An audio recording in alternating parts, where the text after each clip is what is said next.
Halo, selamat sore teman-teman investor Trimega Asset Management dan juga rekan-rekan sekalian yang turut hadir pada acara IG Live kita pada sore hari ini. Kabar kalian semua gimana nih ya? Semoga dalam kondisi baik-baik aja, tetap menjaga kesehatan ya. Hopefully stay at home lah. Kalau nggak perlu keluar rumah, jangan keluar rumah ya lah ya. Karena untuk menekan kasus COVID di Indonesia supaya cepat selesai tentunya ya. Dan dengan kita melaksanakan prokes yang ketat juga kita bisa melindungi diri sendiri, terus bisa melindungi keluarga, bahkan seluruh masyarakat yang ada di Indonesia. Oke, tanpa berlama-lama waktu lagi nih ya, sore hari ini kita akan IG Live mengenai Trump Academy Basic Class episode 3. Episode 3 ini kita temanya menarik banget nih. Ya, temanya itu adalah frugal living itu sama dengan pelit atau enggak ya? Nah, itu nanti akan kita bahas lebih detail dan juga lebih deep sama narasumber kita pada sore hari ini yang beliau ini sangat expert banget di bidang finance tentunya ya. Beliau juga as a financial planner, terus investment enthusiast gitu ya. Nah, langsung aja tanpa berlama-lama waktu kita sapa dan juga kita undang Kakak Alia. Halo Hai, Kakak Alia, apa kabar? hai, baik, kembali lagi. Oke, Kak Alia, gini nih. Mm-mm. First of all, kita mau ngucapin thank you banget ya buat Kak Alia untuk bisa meluangkan waktunya untuk Iya, iya. join dan juga berdiskusi bersama kita pada IG Live Trimega Asset Management ya. IG Live Trump Academy Basic Class episode 3 nih selama 1 jam ke depan nih Kak Iya, ya. Aku juga yes, tadi juga betul. udah hands up Kak. Tema kita menarik Mm-mm. banget nih ya. Tema kita Ya, ini mengenai frugal living ya yang biasa ya, orang sebut gaya hidup frugal lah gitu ya Kak Alia ya. Nah, ya. eh menurut kacamata Kakak Alia nih as a financial planner yang sangat luar biasa lah ya. Siapa yang nggak kenal Kakak Alia nih. Dari kacamata Kakak Alia ini frugal living itu apa sih sebenarnya Kak? Oke, kalau dari kacamata aku, frugal living itu adalah pilihan gaya hidup. Kenapa gaya hidup frugal living yang dipilih? Karena ada tujuannya. Salah satunya tentu frugal ini tuh terdengar kayak motong budget di sana sini, makanya jadinya pelit, dibilangnya seperti itu. Padahal Oke. frugal living itu udah menjadi lifestyle, terutama buat sebagian banyak orang yang merasa nih ya budaya konsumerisme itu tidak sehat ya. Kenapa dibilang budaya konsumerisme itu tidak sehat? Karena memang biasanya kita nih sebagai manusia terbiasa yang namanya mengkonsumsi, bukan mengurangi, ya kan? I see. Selalu ya, jadi kita tuh nggak pernah tuh kayak mengurangi sesuatu tuh susah banget karena mungkin memang latihannya dari dulu adalah nambah, nambah, nambah. Barang itu lebih banyak yang dibeli daripada yang dikurangi. Bahkan Oke. dari kita kecil deh, coba tanya lagi nih ke Mas Kodri ya, seberapa sering sih kita mengurangi barang yang kita miliki dibanding Kayaknya nggak membeli? pernah deh kali ya. Kayaknya kalau aku nggak Oh, pernah deh. lengkap banget ya, luar biasa banget nih ya, barang-barang memorabilianya Mas Kodri ini luar biasa banget. Nah, sebenarnya tadi kan kita sempat cerita nih kalau frugal living ini dilakukan oleh para billionaires yang ada di luar sana. Bahkan orang-orang kaya ini melakukan frugal living. Kenapa sih gitu sebenarnya? Oke. Kayak tadi kita sempat bahas ya, Mas Kodri ya, kalau kayak Mark Zuckerberg tuh bajunya cuma itu-itu aja, satu kaos gitu. Mungkin kaosnya murah banget tapi sebenarnya punya 100 gitu. Nah, sebenarnya Mungkin, itu ya, mungkin ya. Atau ya punya pabriknya kayaknya kali ya. bisa, bisa. Beli pabrik mah dia juga bisa. Bikin Iya, konten duitnya dari seratus kaosnya lima juga puluh bisa. triliun lebih loh, Kak. Duit beliau Nah, itu kan? 150 triliun lebih kalau dirupiahkan kalau nggak salahku ya. Nah, pertanyaannya dengan uang 150 triliun itu kenapa dia memilih frugal living? Padahal kan anytime dia mau beli, itu bisa aja. Toh udah nggak usah nabung lagi, kayaknya berturun-turunan, 7 turunan pun juga bisa dilakukan. Sebenarnya frugal living itu menjadi trending salah satunya adalah karena climate exchange. Eco climate, iya, Oke. climate change, bukan climate exchange. Kok mikirinnya currency exchange terus nih ya, maaf ya. Jadi Enggak, memang ini kayaknya perubahan karena Kakak Alia ngelihat market hijau jadi agak happy kayaknya nih. bisa ya. Hari ini hijau merekah-merekah ya, ya kan.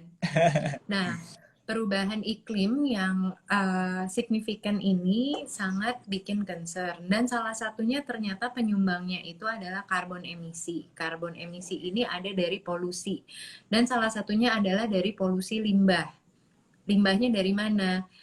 Selain tadi kita bahas tentang fashion waste ya, cara baju-baju fashion yang dibikinnya fast fashion gitu, maksudnya melalui pabrik dan proses yang mengikuti tren sangat cepat. Lain hal, salah satu lainnya adalah dengan human waste. Jadi kita Oke. ini tuh juga memiliki limbah ya, sesimpel kayak limbah mesin cuci, limbah kita uh, cucian deh sebenarnya yang paling banyak Atau mandi atau gitu. atau mungkin baju-baju deh. Kayak Ya, kayaknya di lemariku baju penuh deh, Kak, gitu. Nggak iya, nggak nggak kepake itu termasuk limbah nggak sih gitu? iya. Nah, kalau baju yang tidak terpakai itu sebenarnya bukan limbah sih, cuma buang duit aja. Padahal sebenarnya uang itu bisa diasuransikan. Sorry, sorry, Oke. ini topiknya jadi ini ya. Padahal kita sebenarnya mau membahas tuh frugal living tuh sebenarnya pelitnya sih, gitu. Coba kalau Oke. menurut Mas Kodri sendiri, frugal living tuh pelit nggak? Kalau honestly sih Mbak, aku belum bisa sih buat Oke. apa menjalankan lifestyle frugal living ya. Aha. Karena ya banyak kebutuhan mungkin ya. Makanya dengan IG Live ini termasuk aku sendiri sih dengan disampaikan Kakak Alia nih mengenai frugal living itu seharusnya aku juga harus mengaplikasikan sih nanti. Oke.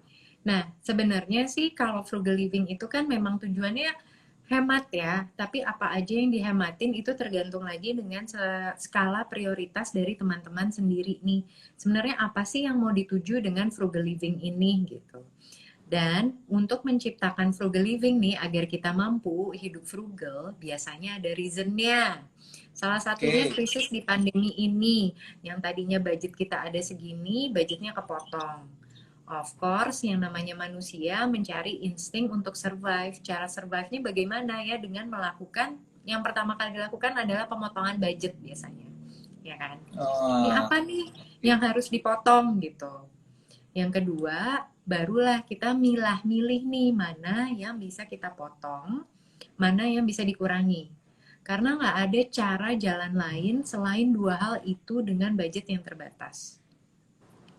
Ya, jadi kalau Oke, I memang see. budgetnya kebatas, pilihannya adalah mengurangi dan menghilangkan.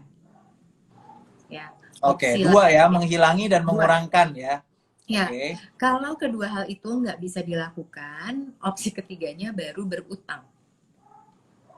Karena Paling pasti kita terakhir butuh banget dong. tuh ya. Ya, ya, ya. Tapi utang itu anggap aja cuma kayak tabung oksigen sementara.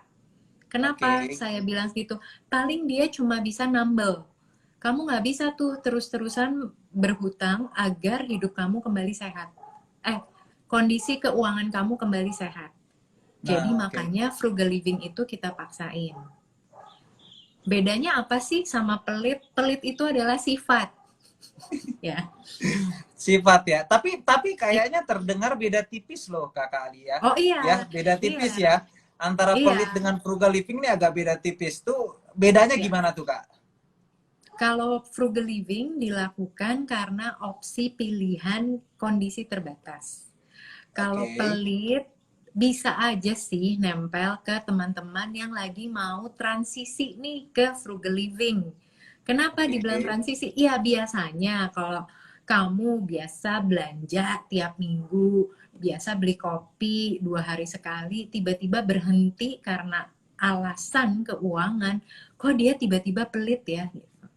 Karena kata pelit itu I udah lebih see. membudidaya dibanding kayak, oh Mas Kodri ini tiba-tiba nggak beli kopi, pasti dia frugal living kan nggak gitu.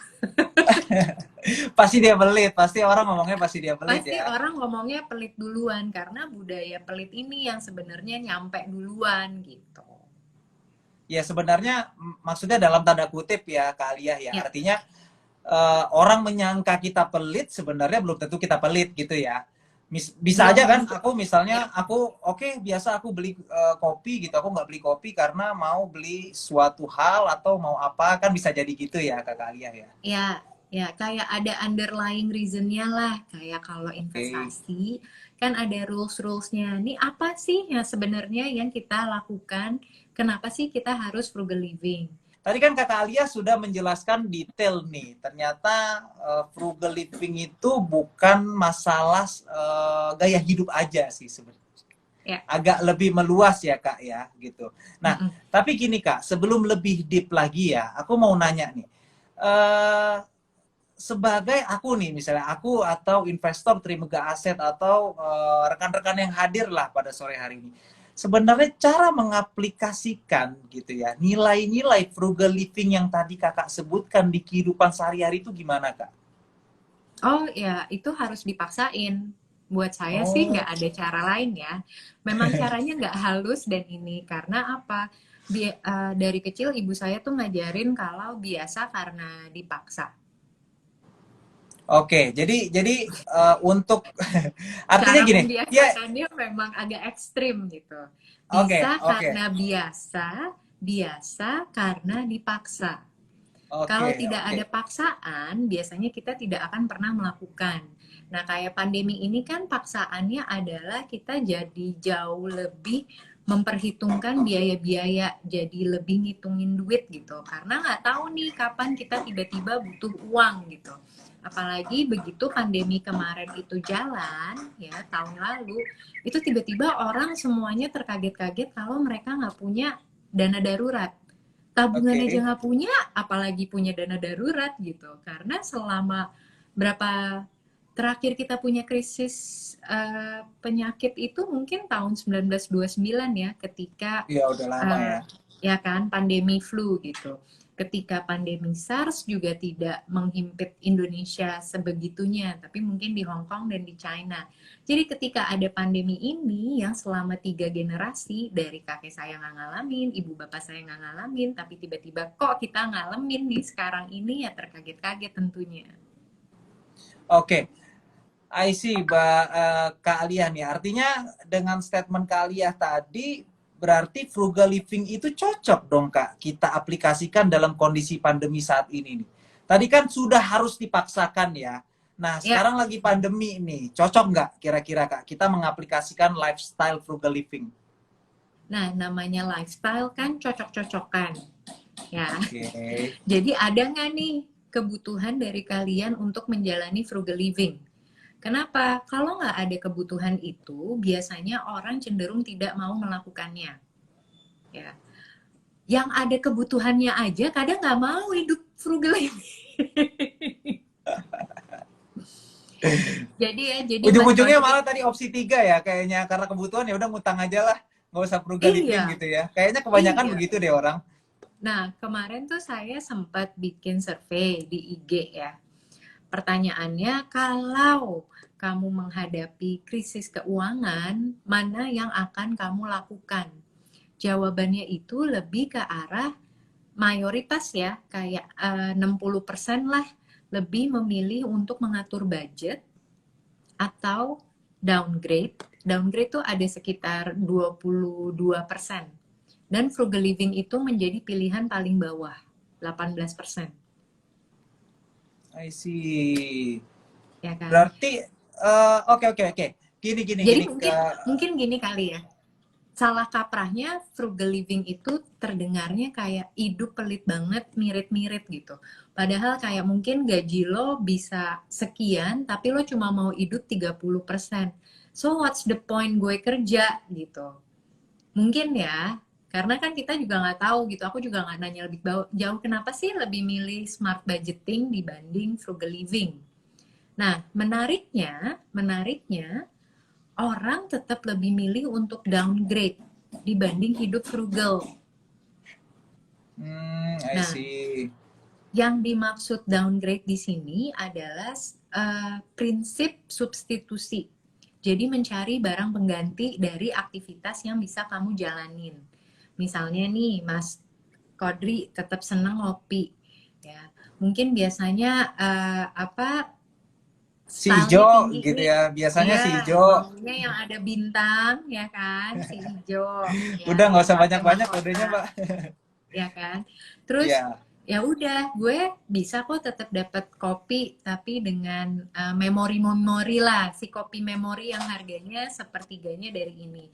Nah, itu yang dibilang dengan prinsip substitusi, atau disebut juga misalnya prinsip hidup ekonomis. Dengan harga sekecil-kecilnya, kita tetap bisa mendapatkan manfaat sebesar-besarnya. Toh manfaatnya sama, fungsinya adalah si kopi. Nah, mungkin teman-teman justru lebih memilih untuk melakukan downgrade substitusi tersebut dibanding frugal living. Oke, oke, noted nih Kak Alia nih. Artinya dari survei yang tadi Kak Alia sampaikan, orang lebih Mm-mm. memilih untuk downgrade. Tapi kalau Ya. aku tanya kembali mengenai lifestyle nih Kak, gitu ya. Mm-mm. Kan tadi kita bahas lifestyle itu kan ada frugal living tadi, dan itu Ya. tadi dari survei Kakak Alia itu paling bawah tuh orang pilih itu. Nah, Iya. kira-kira kan sekarang sebenarnya tren apa namanya tren gaya hidup banyak ya kali ya, ada Ya. orang sebut bilang tren minimalis lah gitu ya. Ya. Nah, menurut dari kacamata kakak Alia nih ya, kira-kira tren lifestyle apa yang cocok apalagi dalam kondisi pandemi untuk kita lakukan? Apakah yang tadi kakak sampaikan downgrade ini dalam tanda kutip ini bisa dikategorikan lifestyle gitu mungkin? Ya. Gimana menurut kakak Alia? Oke, kalau aku pribadi, aku jujur memilih untuk smart budgeting. Kenapa? I see. Karena ya, karena sebenarnya dengan berapapun budget, sebenarnya kita tetap harus berusaha untuk cukup-cukupin lah, Oke. ya kan? Apalagi kalau prinsip investasi itu, cara memulai investasi itu, prinsip pertamanya adalah eh, save dulu, baru bisa spend, ya kan? Kalau kamu Oke. tidak pernah men-save di awal, kamu tidak akan pernah bisa nge-save biasanya, ya kan? Bahkan yang ngasih petuah itu Warren Buffett gitu. Oke.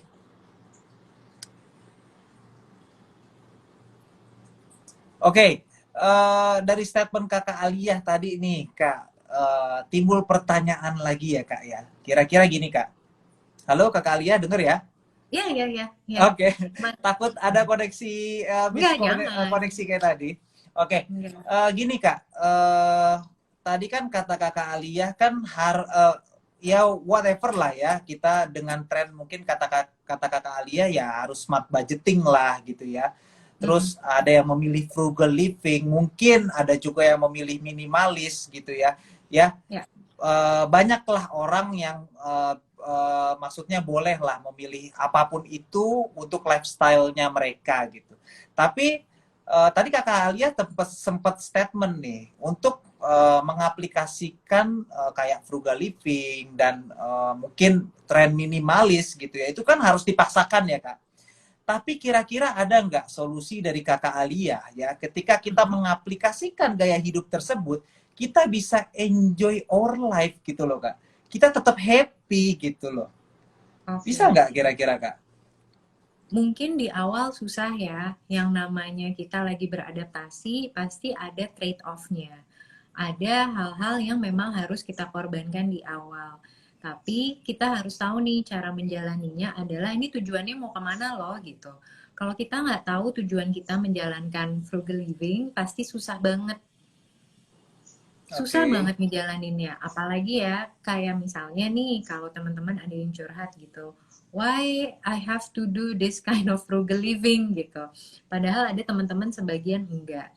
Tapi saya selalu bilang gitu, mungkin tujuannya lebih besar gitu. Mengajarkan kamu untuk hemat budget, karena dengan budget ini kamu bisa ngidupin keluarga kamu.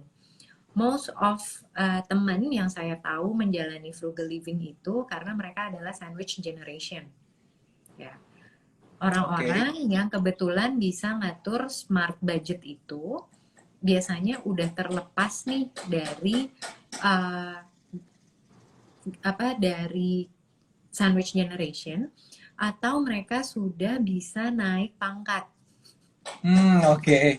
Nah, biasanya nih ya dari pekerjaan gitu, mereka bisa mendapatkan promosi, kenaikan gaji, atau tambahan-tambahan.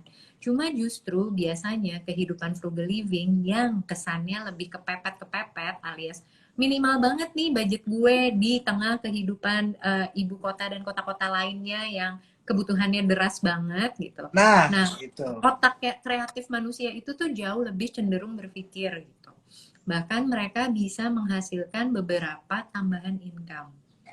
Tapi asasnya yaitu kepaksa alias kepepet. Kalau kita terbiasa berada di zona nyaman, tiba-tiba kita kepepet, itu akan susah banget tuh keluar diri untuk mencari ini gimana ya gitu. Ada Iya. orang yang cenderung memilih untuk ya udahlah mungkin emang seumur hidup gue harus frugal, tapi ada orang yang memilih gimana caranya gue merasakan frugal ini sesaat. Agree banget Dan tuh.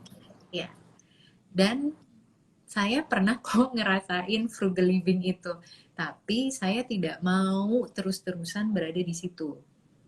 Oke. Nah, beda ya. Dan yang kedua, akhirnya saya belajar tuh smart budgeting tuh seperti apa. Kenapa saya harus belajar yang namanya smart budgeting? Karena saya tahu hidup saya ini masih panjang.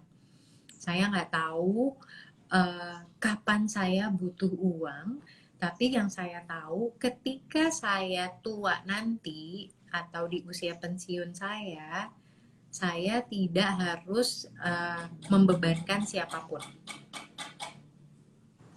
Oke. Oke, Jadi will itu noted lah. ya, Oke, oke. ya. Nah, oke Kak Alia. Eh, bicara frugal living atau gaya hidup yang berbagai macam banyaknya tadi ya, gitu ya. Nah, Ya. kira-kira menurut Kakak Alia gitu ya, ada nggak sih Okay.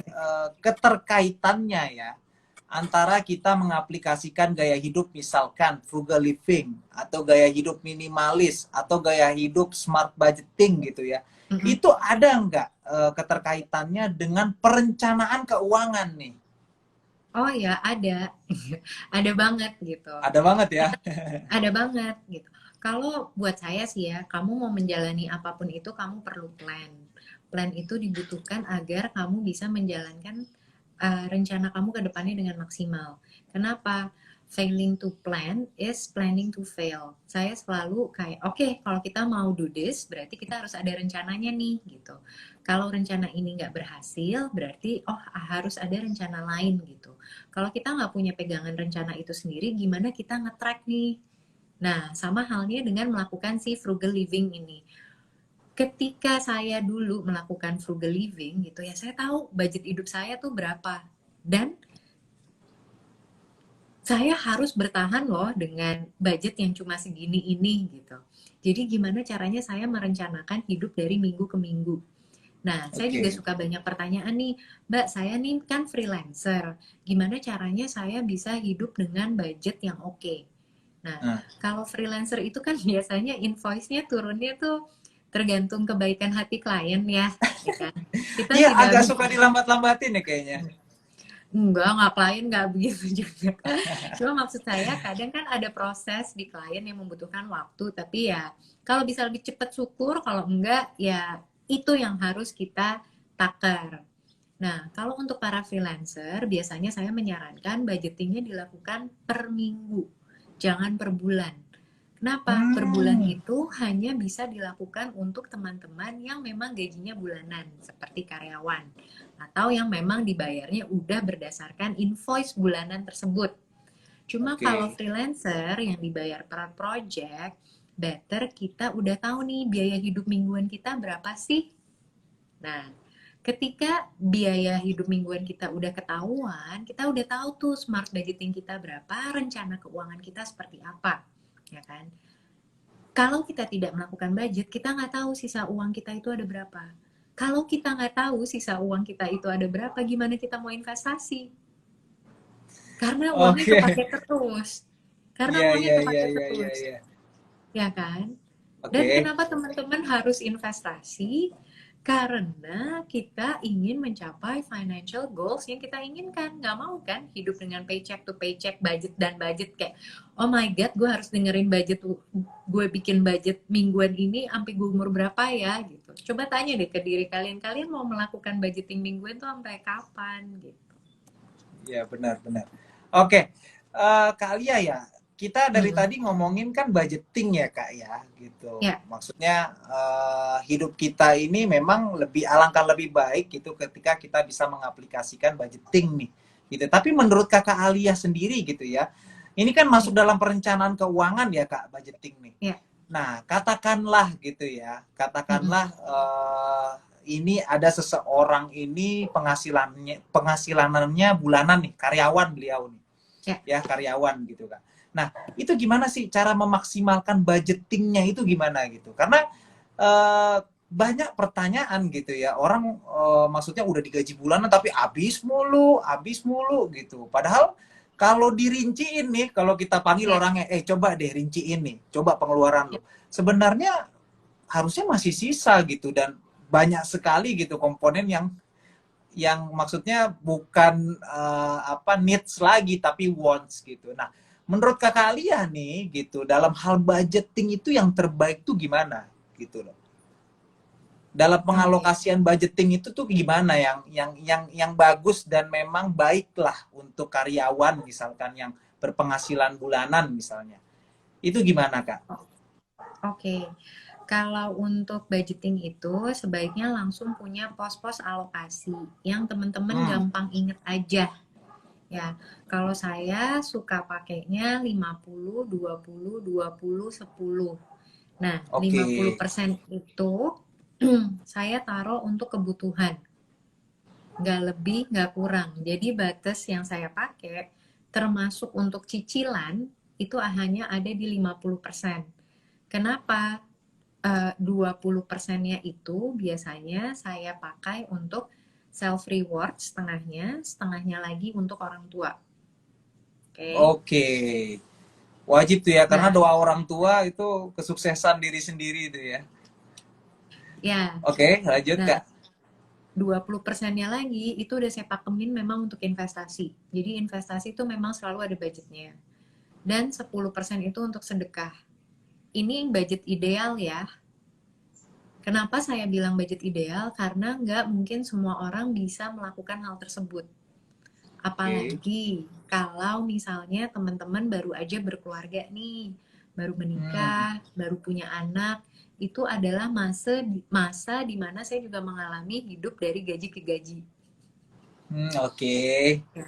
Jadi biasanya ngepas banget tuh, aduh kalau ada sisa ya alhamdulillah. Cuma memang ketika saya jadi karyawan dulu dan baru berkeluarga, itu hidup saya ngepas. Jadi untuk investasi itu, at that time saya menggunakan uang bonusan. Kalau tercapai target dapat bonus Ya, baru kalau diinvestasikan gitu ya. baru diinvestasikan. Kenapa? Dan itu saya komit ya, gitu. Kenapa? Karena bonus itu tidak pernah mengganggu cash flow. Sedangkan di fase itu gaji saya itu sebagai cash flow yang terus saya pakai terus-terusan kayak tiap bulan ya pasti akan kepake. Jadi apa nih yang nggak kepake? Oh ya si bonus komisi ini kan nggak kepake. Masa iya harus saya pakai juga gitu.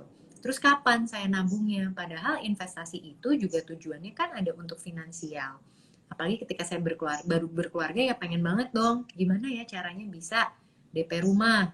Habis itu gimana ya caranya bisa sekolahin anak gitu. Oke. Memang gimana ya, mungkin teman-teman harus belajar yang namanya zoom in sama zoom out. Oke. Uang ini kan nggak selamanya ada di tangan kita ya. Apalagi Ya. kemarin juga saya ada bercandaan gitu.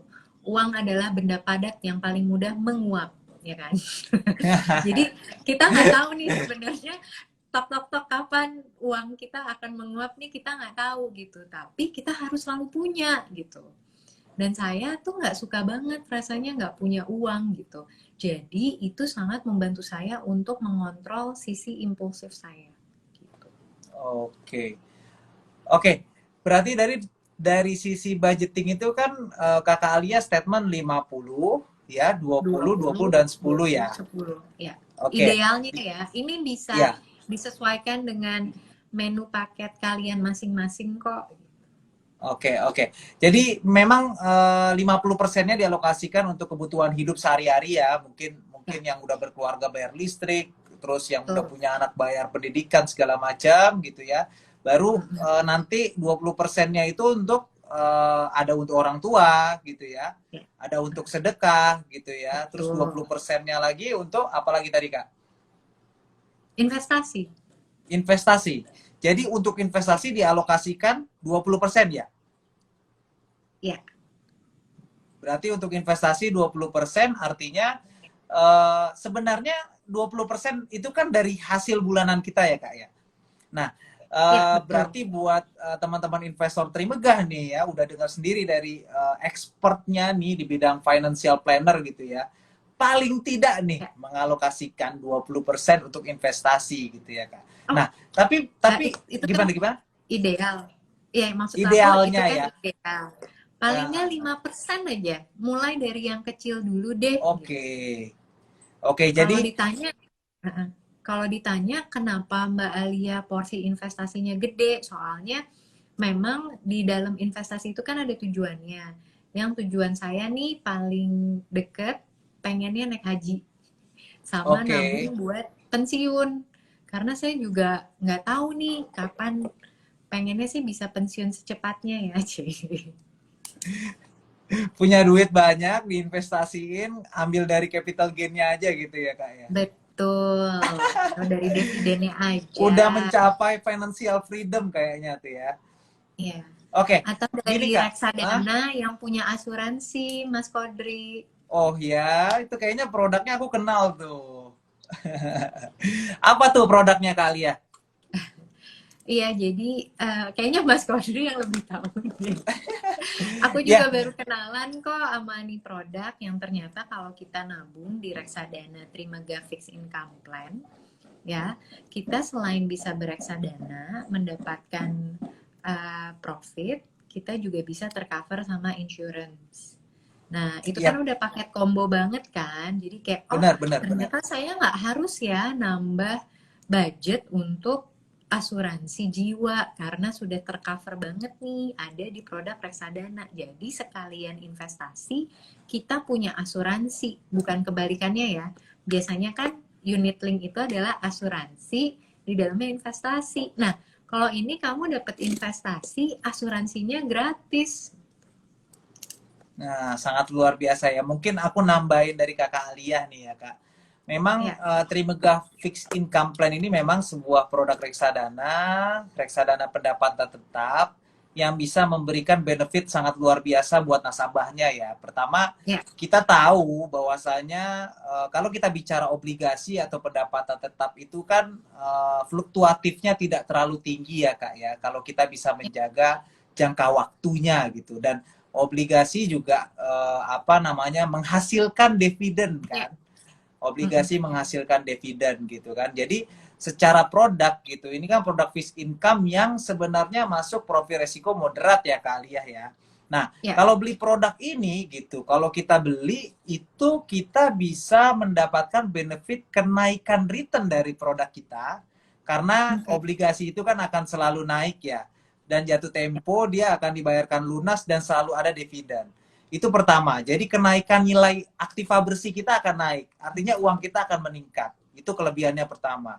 Wah, standar banget nih Mas Kodri. Semua reksadana juga kalau naik juga begitu gitu kan.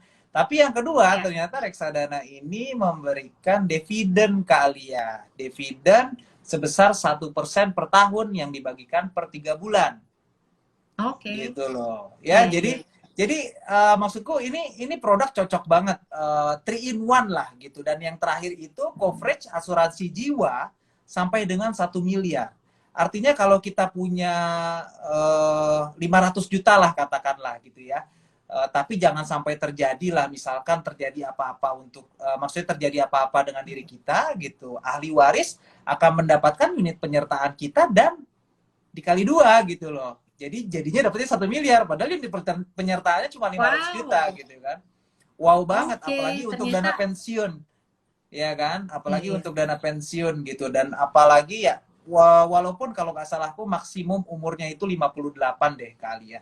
Jadi di bawah itu asuransinya masih bisa berlaku gitu. Nah, jadi ini bisa menjadi alternatif juga buat teman-teman investor Trimegah dan juga rekan-rekan yang hadir untuk berinvestasi di sana gitu ya. Nah, tadi ini udah menyinggung market sedikit nih Kakak Alia nih. Tadi kita udah ngomongin budgeting, idealnya 5-2-2-1 gitu ya Kak. Dan Ya. memang idealnya 20% kalau Kakak Alia dialokasikan di investasi gitu ya. Nah, menurut Kakak Alia gitu ya, investasi yang tepat itu apa sih gitu loh? Apakah memang reksadana ini suatu instrumen yang bagus dan juga bisa dipilih sama teman-teman investor ini untuk berinvestasi di masa depan? Oke.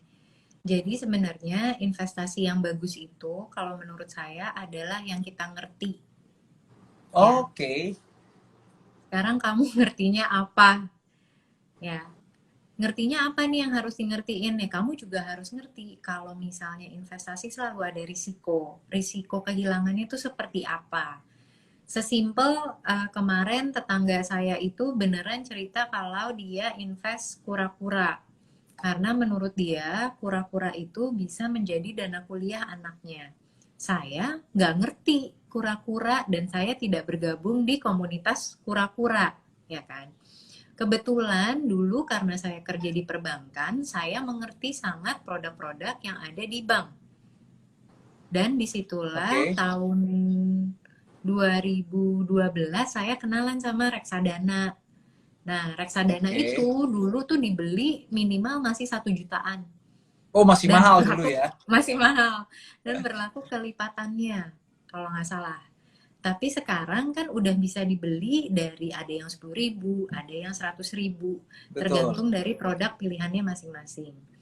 Saya sebagai investor mengalami naik dan turunnya reksadana. Ya, jadi reksadana itu tetap ada risikonya. Salah satu hal yang bikin saya berinvestasi di reksadana ini adalah saya tahu kalau keuangan saya harus didiversifikasi. Dan salah satu instrumen yang cocoknya itu adalah di reksadana. Reksadana itu sendiri terdiri dari beberapa profil resiko. Yap. Nah, ya kan? Kenapa saya melihat reksadana ini menjadi salah satu hal yang paling baik didiversifikasi? Karena masalah volatilitas dan masalah porsi alokasi yang dimiliki dari reksadana itu sendiri. Ya. Kalau kita Oke. lihat di tahun lalu reksadana pasar uang itu merajai. Kenapa? Karena dia bisa balancing dari portofolio investasi kita. Nggak sejatuh pasar saham, nggak tiba-tiba melonjak seperti emas, tapi cenderung stabil. Dan Ya. saya selalu bilang reksadana pasar uang itu adalah tipe pasangan yang pengen kita kawinin. Harus punya gitu ya Kak ya? Harus punya karena dia cenderung stabil. Dan walaupun krisis, dia masih bisa bertahan. Paling minus-minus dikit. Sangat berbeda dengan saham dan kripto ataupun forex misalnya, yang bergerak sangat fluktuatif. Oke. Kalau produk investasi yang seperti itu biasanya cukup dipacarin aja. Mas Kodri, ini udah tinggal 20 menit, nggak mau mulai bacain questions. Oke, oke. Oke, Kak Alia, mungkin yang tadi Kak Alia sampaikan gitu ya, mungkin aku tarik Ya, kesimpulan ya Kak ya.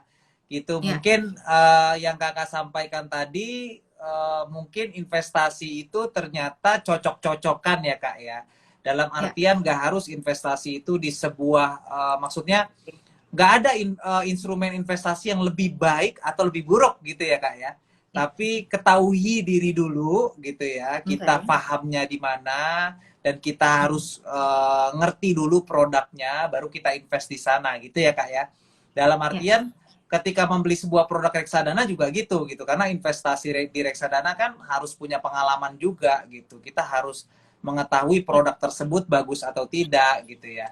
Jadi aku tarik kesimpulannya gitu ya Kak. Oke, nggak kerasa sih ya. kita ngobrol panjang lebar, ternyata tinggal 20 menit.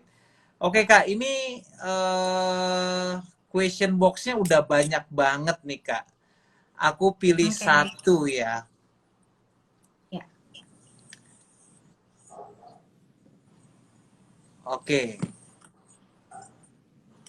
gini Kak, ini pertanyaannya Kak Alia bisa lihat nggak? Oke. Jadi pertanyaannya, Mm-mm. halo Kakak Alia dan Mm-mm. Kak Kadri, mau tanya dong, saya kan udah coba menerapkan gaya hidup frugal nih di kehidupan saya. Dan yang saya pelajari penempatan investasi pastinya harus menerapkan diversifikasi resiko. Ya. Diversifikasi resiko apa yang tepat yang saya lakukan untuk memaksimalkan portofolio saya? Waduh, isi portofolionya apa? Tadi udah Mungkin kita maksudnya bahas ya. reksadana, Kak. Mungkin maksudnya reksadana. Mungkin gini. Dari pertanyaan ini aku ambil gini, Kak. Reksadana Ya. itu kan secara tidak langsung sudah terdiversifikasi ya, Kak, karena isinya kan banyak ya. Nah, Ya. menurut Kakak Aliyah nih, dengan dia Mm-mm. katanya sudah menerapkan frugal living, artinya dia sudah spend money buat investasi, misalkan gitu. Ya. Nah, kira-kira oh nih dia bilang katanya reksadana, Kak, katanya. Nah, Ya. kira-kira beli satu reksadana aja karena dalam tanda kutip tadi reksadana udah diversifikasi atau beli Ya. reksadana pasar uang juga, reksadana pendapatan tetap, reksadana campuran saham gitu. Apa yang menurut Kakak Alia bagus tuh gimana? Ya, kalau saya pribadi ya, kemarin saya itu memang memilih beberapa reksadana tergantung profil risikonya. Nah, kemarin aku cek di data OJK itu, ternyata masyarakat Indonesia ini sangat suka, paling suka itu adalah reksadana pendapatan tetap. Itu nomor satu. Oke. Oke, ya. Nah, yang kedua, ternyata masyarakat Indonesia cenderung memilih reksadana saham. Jadi mereka memang melakukan komposisi diversifikasi ya, dengan mencari risiko yang moderat dan juga risiko yang agresif. Ya. Kenapa? Kok kesannya yang resikonya konservatif tidak terlalu dilihat, mungkin ya, karena agak mirip dengan deposito. Ya, kalau kita lihat based on performance selama beberapa tahun terakhir. Kenapa? Ngapain gue harus menaruh risiko kalau hanya beda tipis dengan deposito? Jadi cenderung kalau ditanya shiftingnya ada di mana? Oke, kita diversifikasi dengan konsentrasi ke risk asset yang moderat dan cenderung agresif. Kenapa? Karena kita mau nggak mau harus belajar mengambil resiko. Risiko itu udah harus banget sekarang karena nilai pertumbuhan suku bunga tuh kecil banget gitu. Jadi Oke. belajar untuk mendiversifikasi, tapi sebelum teman-teman tahu diversifikasi produk, tanyain dulu deh diversifikasi resiko yang kalian miliki. Oke, will noted. Jadi kalau aku tarik kesimpulan berarti sebelum kita mengalokasikan diversifikasi kita harus tahu diri dulu ya, Kak Alia ya. Ya, Artinya betul. kita masuk ke profil yang mana nih gitu ya. Apakah agresif kah, moderat kah atau konservatif gitu ya. Tapi Ya, tadi Kakak Alia juga sudah statement lebih betternya sih tetap ya, mendiversifikasikan ya Kak di reksadana. ya, Walaupun nih kalau pertanyaan dia kan dia investnya di reksadana tok nih gitu. Berarti ya, pertanyaan dia ini dalam artian kalau kita beli reksadana pun harus diversifikasi juga ya. Maksudnya yang tadi Kakak Lia sampaikan mungkin pendapatan tetap, terus ada di saham juga atau pasar uang terus langsung sama di saham, mungkin sesuai dengan profil resiko dia dan tujuan atau goals dia goals finansial dia di masa depan lah gitu ya Kak Lia ya maksudnya ya. ya, betul. Oke, Kakak Alia. Ini baru satu pertanyaan nih. Aku Oke. sebenarnya Aku agak gantian ya, bingung nih. boleh milih nggak Mas Kodri? Boleh banget dong, Kakak Alia. Oke. Kita Nah, gantian. oke. Ini ada pertanyaan dari Rizda Sinaga. Kak mau tanya, pada saat menerapkan frugal living, apakah kita masih boleh belanja yang bukan kebutuhan utama kita? Dan baiknya uang hasil frugal living dimanage menjadi tabungan atau investasi. Oke, Rizda, sejujurnya kalau kamu menerapkan frugal living itu tidak ada yang namanya berbelanja yang bukan kebutuhan utama. Karena tujuan dari frugal living itu adalah kita memaksimalkan budget yang kita punya hanya untuk kebutuhan kita. Jadi kalau untuk berbelanja di luar itu sebenarnya tidak ya gitu. Dan uang hasil frugal livingnya itu di-manage menjadi tabungan atau investasi. Kalau di masa pandemi seperti ini, saya sarankan tetap dibagi dua ya. Ada tabungan yang fungsinya bisa kamu pakai kapanpun. Dan juga tetap kamu lakukan investasi. Kenapa? Investasi di pandemi itu akan tetap berbuah selama kamu memilih produk yang benar dan dilakukan untuk long term. Gitu. Oke, Kakak Alia. Nih sebelum lanjut pertanyaan selanjutnya nih Kak, sebenarnya tadi pertanyaan yang tadi Kakak Alia, yang si Aulia Rahman tadi nih, itu ternyata ada pertanyaan lanjutannya Kak. Gimana sih cara cari reksadana yang bagus tuh gimana Kak? Tadi pertanyaan yang pertama tadi ternyata ada nomor 2-nya nih, aku nggak baca.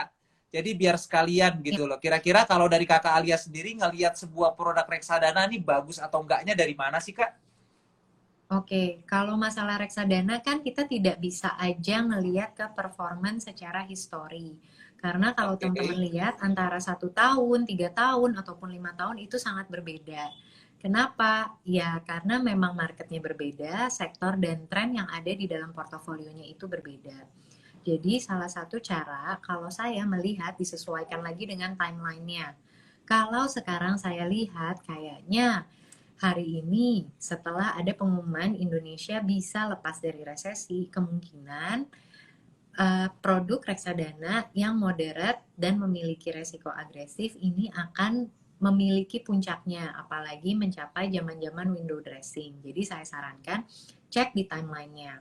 Yang kedua, tetap pastikan masalah reputasi dari perusahaan yang mengeluarkan reksadana itu sendiri. Karena Oke, buat will saya nama noted. tuh lebih penting ya. Ya. Iya, iya, iya. Oke, mungkin aku tambahin ya Kak Alia ya. Mungkin buat Aulia Rahman Aziz nih, kalau mau tahu reksadana itu bagus apa enggak, itu tinggal baca fun fact sheet sih sebenarnya. Baca dulu MI-nya siapa, manajer investasinya siapa, kredibel apa enggak gitu ya, bagus atau enggak. Nah itu lengkap banget lah. Jadi solusinya sebenarnya mengerti apa itu fun fact sheet gitu ya Kak Alia ya. Nah Kak, ini Ya. ada pertanyaan bagus nih Kak. Nih bagus tapi agak bingung sebenarnya jawabnya nih ya Kak. Ini pertanyaan nomor 3 nih Kak. Nih aku share Kak. Bagaimana cara budgeting untuk mahasiswa yang belum memiliki penghasilan namun bisa investasi Kak? Gimana Oke. nih Kak? Berarti dalam artian nih Klesi 02 ini masih dapat duit dari orang tuanya gitu loh. Ya. Tapi dia belum kerja lah, belum punya penghasilan. Gimana caranya tuh Kak? Nah, sekarang pertanyaannya, kamu siap nggak mengeluarkan uang 10.000 aja? Sekarang kan investasi juga tadi kita bahas, ada yang dari 10.000. Kalau dulu saya nggak punya duit atau saya mau melakukan sesuatu, biasanya sih saya puasa tuh Senin Kamis. Jadi biasanya uang makan saya bisa cukup berhemat. Nah, tadi balik lagi I untuk see. mengatur budget, kan sekreatifnya kamu dan seberapa niat kamu memang mau memiliki uang tambahan untuk berinvestasi. Oke, berarti intinya ini ya Kak ya, seberapa besar niat Pengorbanan, kita dan ya, seberapa besar konsistensi kita ya Kak ya. Artinya iya kan betul. investasi ini kalau bicara alokasi 50-20-10 kayak atau 50-30-20, tapi kalau nggak konsisten ya nggak akan ada hasilnya gitu ya Kak Alia ya. Ya, betul. Oke, next question nih. Kak Alia mau pilih nggak? Pertanyaan Oke, keempat nih Kak. coba ya, aku pilih ya. Ini ada aku. Sebentar.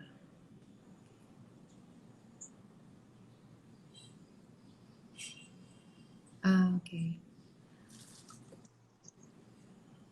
Oke, dari GDD nih, apa saja Oke. manfaat apabila kita mulai menerapkan gaya hidup frugal living?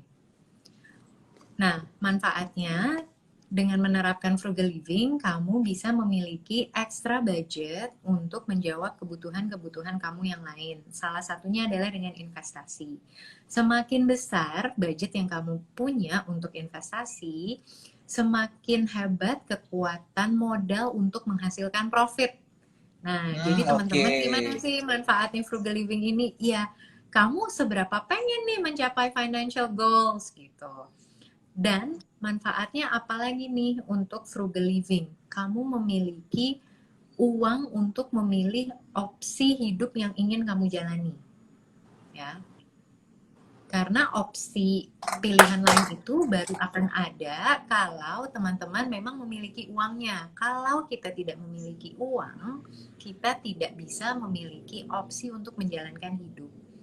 Dan dengan budget yang teman-teman miliki, dengan hidup frugal living, kita terbiasa hidup sederhana. Jadi, sewaktu-waktu kita mengalami jatuh dan bangun, kita ya hidupnya segini aja. Dan ketika kita susah, udah ada tuh tabungan, nggak usah nyebut-nyebut frugal living lagi, karena memang segini standar hidup kita, gitu. Oke. Pertanyaan kelima, Kak Alia, mau ada lagi Oh, Kak? gantian aja Mas Kodri, pilih dulu, nanti aku pilih Oke, yang aku keenam. pilih ya. Ya, Kira-kira nih, karena waktu cukup terbatas ya Kak ya. Nih ya sebentar betul. lagi kita 1 jam. Nah gini Kak, Ya, ini sebenarnya apa namanya sudah dijawab sama Kakak Alia sih. Tapi gini Kak, kira-kira apa aja sih faktor-faktor penghambat ya, faktor-faktor penghambat bagi kita untuk memulai frugal living dan bagaimana solusinya? Maksudnya mungkin bukan hanya frugal living ya Kak ya? ya, oke. Nah, salah satu penghambatnya adalah diri kamu sendiri. Diri kamu mungkin lagi banyak mau, Oke. diri kamu belum mampu mengontrol apa itu prioritas dalam hidup. Makanya saya selalu menyarankan kalau ingin menjalankan sesuatu, coba membuat perencanaan. Let's say, saya mau nih hidup frugal living. Action apa aja ya yang harus saya lakukan? Kira-kira kalau saya menjalankan ini, tantangannya apa? Nah, salah satu tantangan terbesar dalam menjalankan perubahan gaya hidup adalah peer pressure, pertemanan dari teman-teman kamu sendiri. Jadi, saya sarankan kalau mau mencoba mulai beradaptasi, melakukan sesuatu yang big impact, coba puasa sosmed deh, Itu kayaknya susah tuh kayaknya kali ya. ya kan? Puasa Oke. sosmed, puasa WhatsApp, boleh lah, tapi kasih porsinya masing-masing. Kenapa? Paling susah kita membandingkan hidup kita dengan orang lain. Apalagi mungkin kalau kita orangnya galau dan lemah ya. Ketika kita mau melaksanakan sesuatu, in the end akhirnya tidak pernah kejadian, yang ada procrastinate aja, menunda, menunda, dan menunda. Padahal kalau kita merencanakan, kita tahu tujuannya, dan kita yakin dengan manfaatnya, seharusnya bisa lebih kuat lagi menjalani frugal living. Oke, semoga menjawab ya Hmm. dari Instagram GDD underscore. Oke, terakhir kali ya pertanyaan terakhir mungkin Oke, karena waktu kita pertanyaan tinggal 5 terakhir. menit lagi. Oke, pertanyaan terakhir dari Fajama.